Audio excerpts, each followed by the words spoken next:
This is Meet Sean, where we break down real life topics insurance, annuities, real estate, travel planning, and home ownership so you can make smarter moves. Subscribe so you don't miss the next episode. Clicking add to cart has to be one of modern life's greatest conveniences. I mean, you're sitting on your couch in sweatpants, you tap a screen. And 2 days later, a box just magically appears on your doorstep. Exactly. It's amazing. But here's the thing.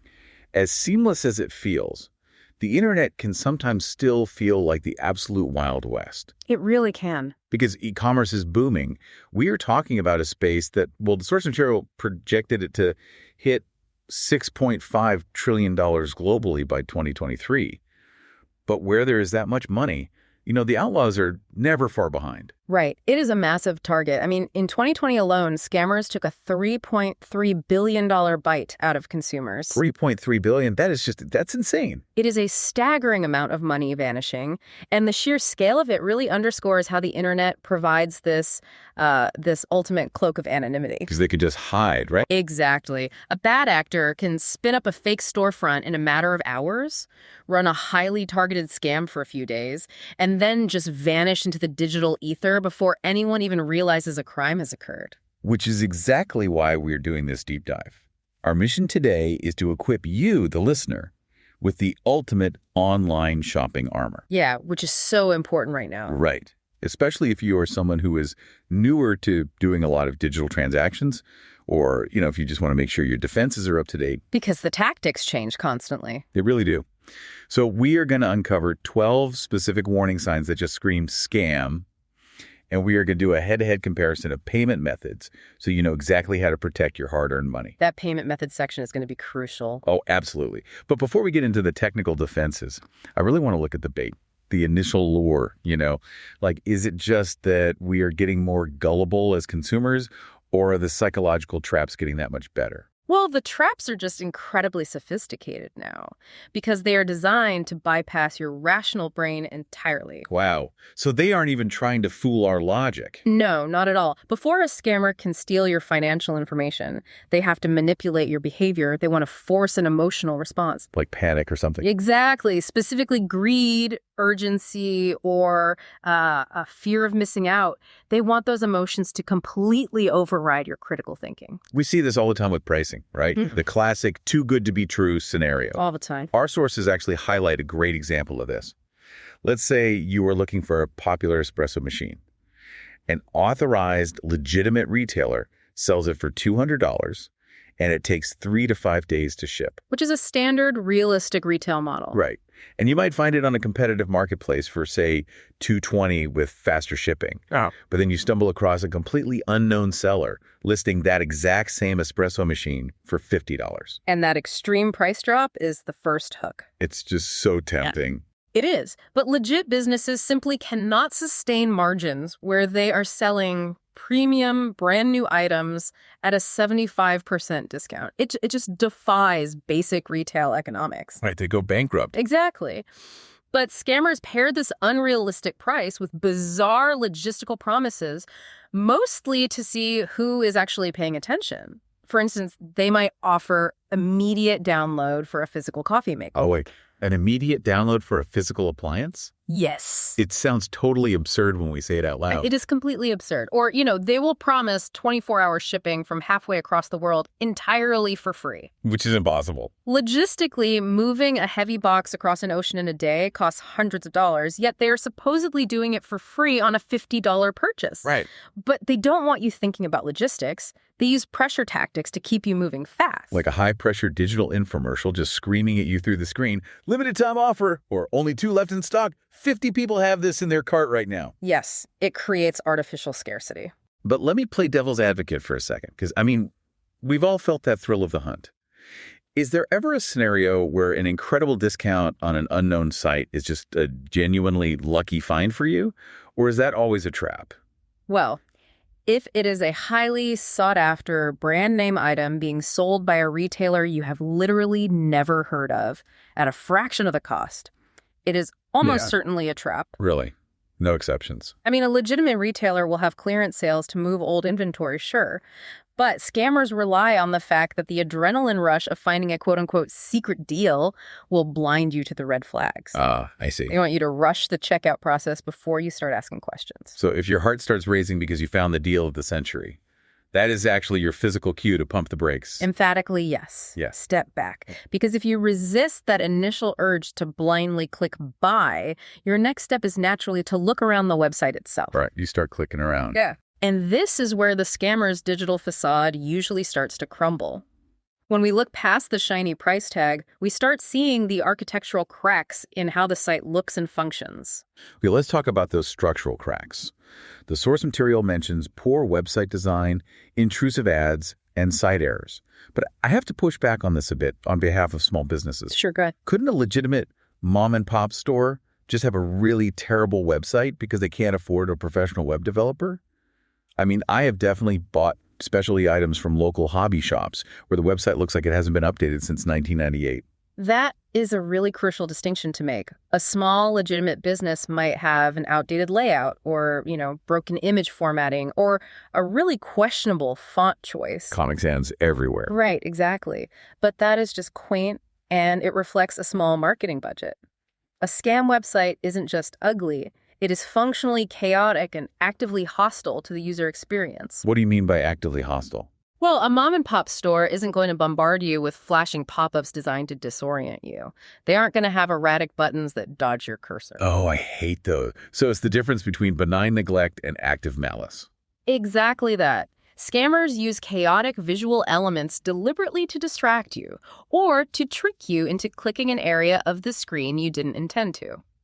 Furthermore, there is a fascinating psychological layer to poor site design, specifically regarding misspellings and terrible grammar.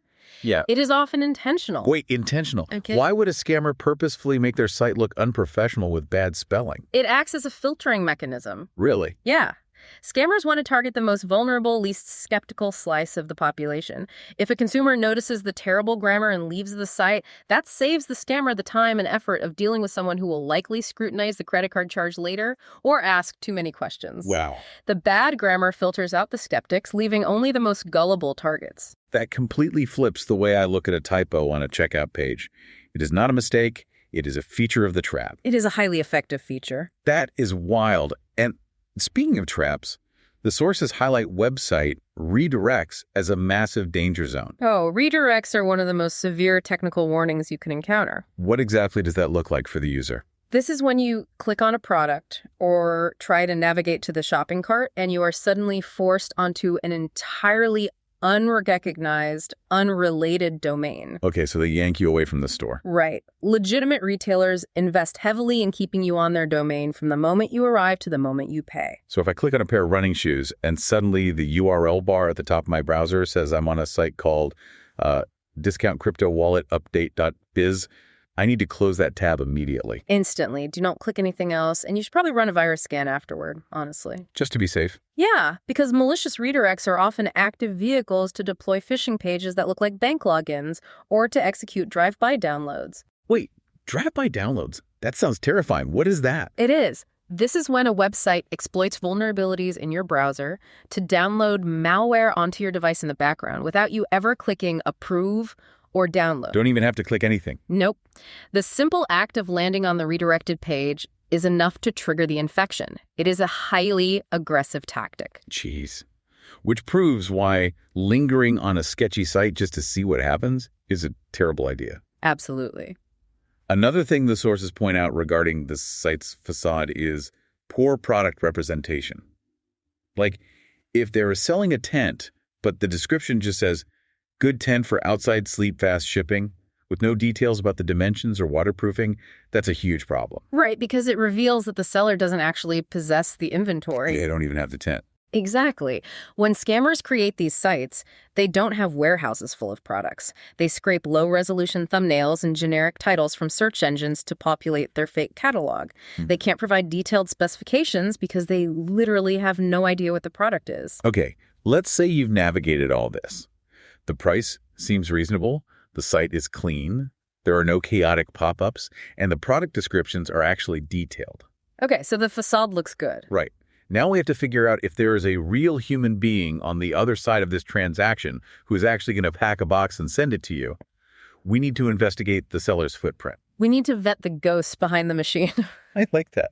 Vet the ghost. And the first place consumers usually turn to do this is the review section. On established platforms like Amazon or eBay, you are generally looking for seller ratings of 95% or higher. Makes sense. But a star rating is essentially meaningless on its own. You have to read the actual text of the reviews for specific nuanced details. Let's use the baby stroller example from the sources. What separates a real review from a fake one? A fake review is usually incredibly generic. It will just say, great item, very happy, 5 stars. Right. Could be about anything. Exactly. A real review contains specific use case details. It will say something like, the folding mechanism is a little stiff when you try to do it one-handed, but the durability of the wheels on gravel is excellent. It discusses the product's actual functionality in the real world. But with the rise of artificial intelligence and, automated bot networks, can't scammers just buy a farm of fake, detailed 5-star reviews to flood their own page and make themselves look legitimate? They absolutely try to, which is why you have to evaluate the volume and the timeline of the reviews, not just the content. We'll look for patterns. Yes. If a seller has a perfect 5-star rating, but all 50 reviews were posted within a 3-day window last month, that is highly suspicious. It indicates a purchased review bot farm. That makes total sense. However, if a seller has a 4.7 rating spread across 3,000 reviews over 4 years, that is a robust organic footprint. This is why community feedback is so vital. It democratizes information. We crowdsource our collective security by sharing real experiences. So we are essentially acting as digital detectives looking for a historical paper trail. Exactly. But let's look at the seller's actual contact information. If they have a physical address and a phone number listed on their Contact Us page, is that an immediate green light?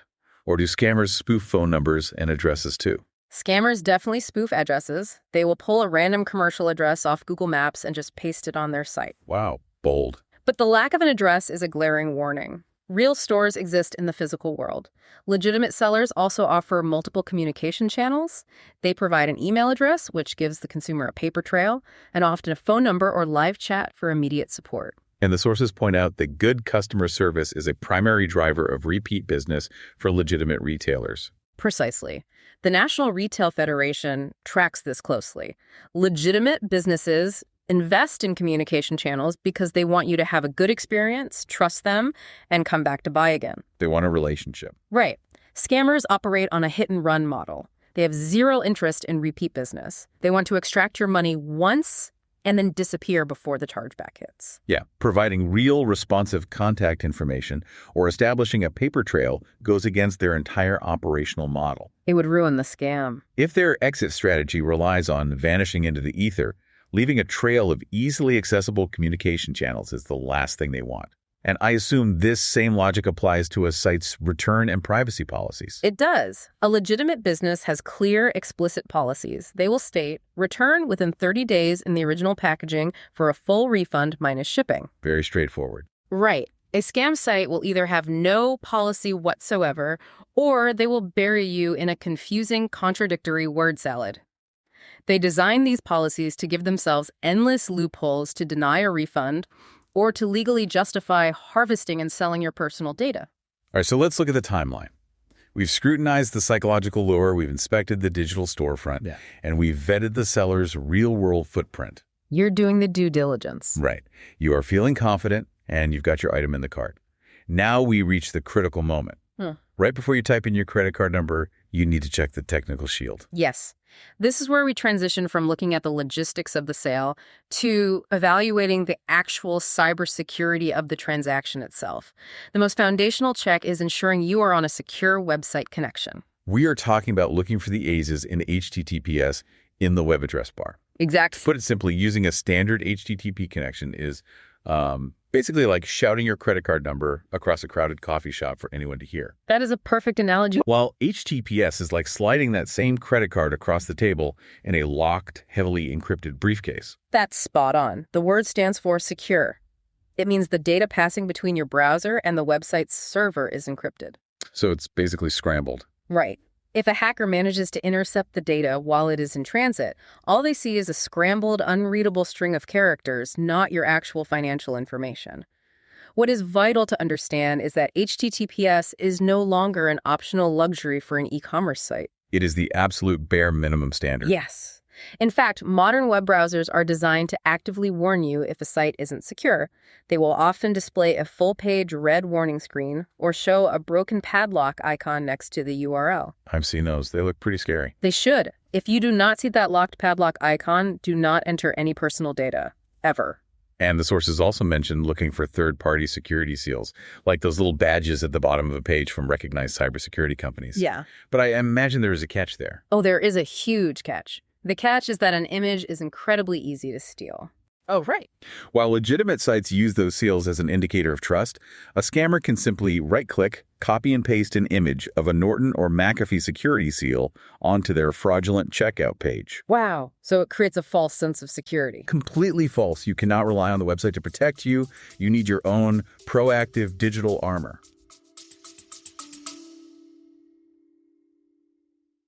Quick pause. Got a question you want covered on an upcoming episode? Use the Send Us a Text link in the show notes and tell me what you're dealing with. I read them and I pulled topics straight from your messages. Let's talk about building that personal digital armor. What specific tools should you be using every time you shop online? Well, there are three primary tools everyone should utilize. First is a VPN or virtual private network.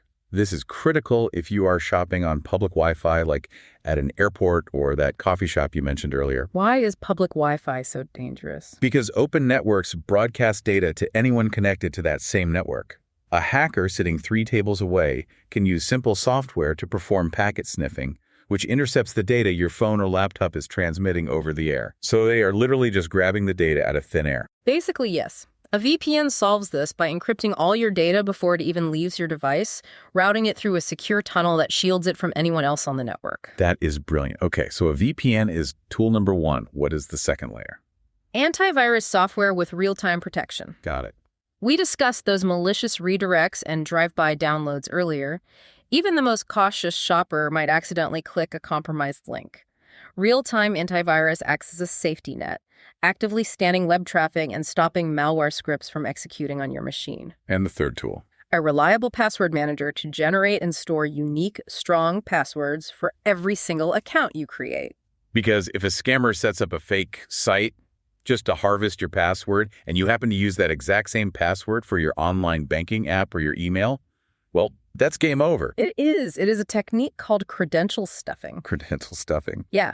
Hackers take a password you used on a low-security e-commerce site and automate software to try that same email and password combination across thousands of banking and social media sites. Just hoping for a match. Right. Compartmentalizing your digital life with unique passwords ensures that a breach in one area doesn't compromise your entire identity. Okay, so the shield is up. Your connection is secure, your VPN is on, and you have a unique password.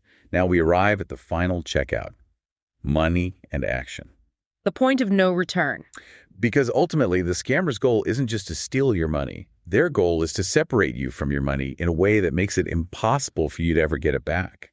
The payment method you choose is your absolute final line of defense. And there's a stark defining divide between safe, low-risk payment methods and highly unsafe, high-risk methods. Let's start with the gold standard for online shopping. Credit cards and secure platforms like PayPal. Good place to start. What makes them the gold standard? Why are they so much safer than, say, a debit card tied directly to your checking account? It comes down to leverage and mediating institutions.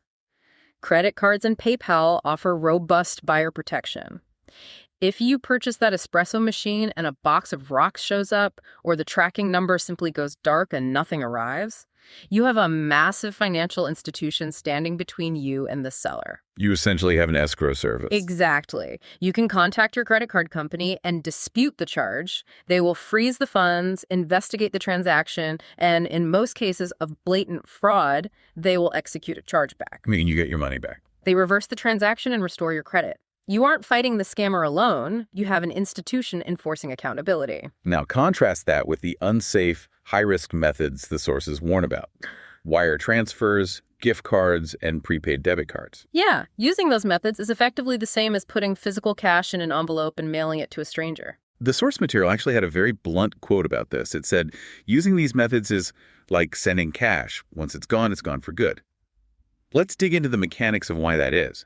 Why can't a bank just reverse a wire transfer the way they reverse a credit card charge? Because of how the banking systems are architected. A credit card transaction is essentially a promise to pay later, which leaves a window of time for intervention. Like a buffer zone. Right. A wire transfer, on the other hand, is an immediate, finalized transfer of liquid funds from one institution to another. Once the receiving bank clears that wire, which often happens in minutes, the scammer immediately withdraws the funds as cash. Wow. The money leaves the banking system entirely. It is untraceable and irreversible. So if a seller ever insists that you pay via a wire transfer through Western Union or asks you to buy $500 worth of Apple gift cards to pay for a piece of furniture, you are dealing with a scammer. Full stop. There is zero ambiguity there. It is a scam. Which is incredibly ironic when you think about it. The scammers use all these high-tech tricks, fake websites, malicious redirects, artificial urgency to rush you through the process. But then for the actual transaction, they demand you use the absolute slowest, most archaic payment methods available. It is ironic, but it highlights the core dynamic of every scam: power and control. How so? Scammers want to funnel you into payment channels where you, the consumer, have zero leverage. They desperately need to remove the mediating institutions, the banks, the credit card companies, because those entities enforce rules and offer fraud protection. Without them, the scammer holds all the cards and the transaction is final. That is wild. Okay, so what if you spot all of this? You see the fake reviews, the weird URL, you notice the lack of a return policy, and then they ask for a wire transfer. You know it's a scam. Do you just close the tab, pat yourself on the back, and move on with your day? You certainly could, but simply walking away allows the trap to remain active for the next person. Taking action is how we dismantle these networks. You should report the site. There are specific, dedicated organizations designed to handle this intelligence. Who are we reporting this to? Well, in the United States, you can use the FTC Complaint Assistant provided by the Federal Trade Commission. You can log it with the Better Business Bureau's Scam Tracker. Or, for more severe cases, you can report it to the IC3. What's the IC3? It's the Internet Crime Complaint Center, which is a direct partnership between the FBI and the National White Collar Crime Center. But let me ask you, does it actually accomplish anything to report one fake espresso machine site? Like, will the FBI really care about a $50 scam? An individual $50 scam? Probably not, but that is missing the bigger picture. Or because it's aggregate data? Precisely. These scams are rarely isolated incidents. They are run by sophisticated global syndicates operating thousands of fake sites simultaneously.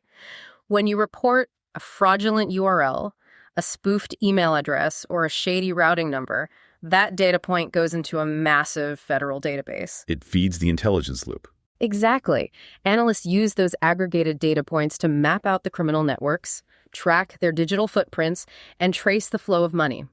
Your single report might be the missing puzzle piece they need to secure a subpoena or shut down a massive server farm hosting hundreds of fake storefronts. It is essentially your digital civic duty. By reporting the scam, you are protecting the person who might click that link tomorrow and not recognize the red flags. It is the digital equivalent of seeing a massive pothole on the highway and calling the city to fill it before someone wrecks their car. All right, this has been an incredibly eye-opening journey. Let's do a smooth recap to make sure your online armor is fully strapped on. First, remember that your initial defense is psychological. You need to pause immediately if the prices are simply too low to be real, or if the site is relying on intense pressure tactics to make you buy right now. Yes, and once you resist the urge to rush, inspect the digital facade. Look out for chaotic layouts, broken links, descriptions that lack specific details, and most importantly, immediately close any site that redirects you to an unfamiliar web address. After the site passes the visual test, you have to vet the ghost behind the machine. Look for a robust footprint of detailed reviews spread out over a long period of time. Ensure they have a real physical address, multiple avenues for customer service, and a clear, explicit return policy. Then, check your technical shield. Look for the padlock and the ES and HTTPS in your browser bar. Use a VPN if you are on public Wi-Fi to prevent packet sniffing. Run your antivirus to catch malicious scripts, and use a password manager so you never reuse credentials across different sites. And finally, the checkout. Never, ever surrender your leverage by paying with untraceable, irreversible methods like a wire transfer or a gift card. Always use a credit card or a secure platform like PayPal to ensure you have that vital buyer protection standing between you and a potential scammer. And remember that your best continued defense is ongoing education. Scammers are highly adaptable, and they are constantly evolving their tactics to bypass our defenses. Making it a habit to check resources like the FTC website will keep you informed on the latest variations of these schemes. Staying informed is truly how you stay safe. We have covered a lot of crucial ground today in this deep dive, but I want to leave you with one final thought to ponder as you navigate the digital marketplace. If the technological shields provided by global financial institutions, like heavy data encryption and comprehensive buyer protection, are practically impenetrable, why do we so eagerly bypass them the second we see a flashing 75% off sign? That's the real question. The next time you feel the adrenaline rush of uncovering a secret deal hidden in the corners of the internet, ask yourself, are you exploiting a glitch in the market, or is the market exploiting a glitch in your psychology? That's it for today's Meet Sean. If this helped, follow the show and share this episode with one person who needs it. See you next time.